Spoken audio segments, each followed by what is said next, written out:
జలవనరులు కరువు రహిత ఆంధ్రప్రదేశ్ దిశగా ఈ భూమిపై ఏదైనా అద్భుతం ఉందంటే అది నీరే అన్న లోరెన్ ఐస్లీ అమెరికన్ ఆంథ్రోపాలజిస్ట్ మాటలు గుర్తు చేసుకుంటున్నాం అధ్యక్ష.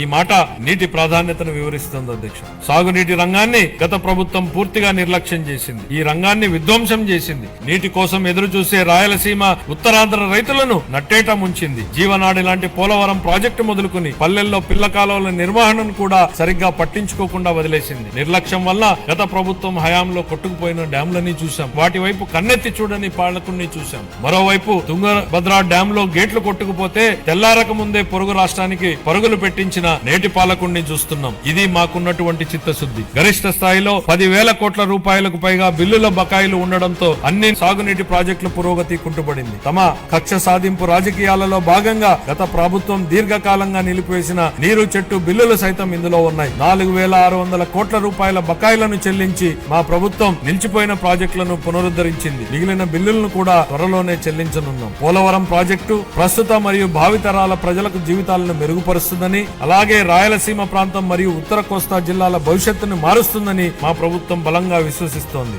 భవిష్యత్తును తీర్చిదిద్ది వ్యవసాయాన్ని పరిరక్షించి మన రాష్ట్రాన్ని నీటి భద్రత గల కరువు రహిత రాష్ట్రంగా మార్చే శక్తి ఈ ప్రాజెక్టుకు ఉంది. మా ప్రభుత్వం ఈ ప్రాజెక్టు మొదటి దశకు గాను కేంద్ర ప్రభుత్వం నుండి 12,157 కోట్ల రూపాయలను పొందగలిగింది.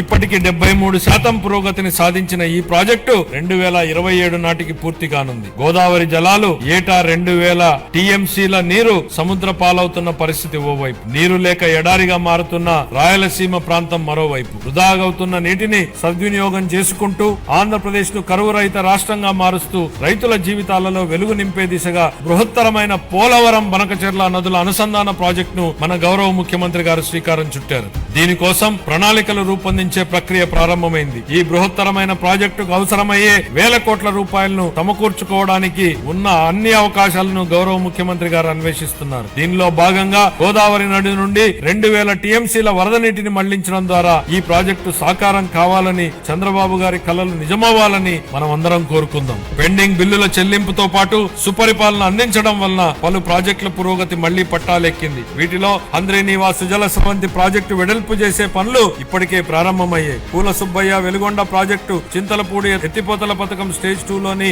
బొడ్డేపల్లి రాజగోపాలరావు వంశధార ఫేజ్ 2 పనులు వివిధ దశల్లో ఉన్నాయి. 25-26 ఆర్థిక సంవత్సరానికి జలవనరుల శాఖకు 18,019 కోట్ల రూపాయల కేటాయింపును ప్రతిపాదిస్తున్నాను.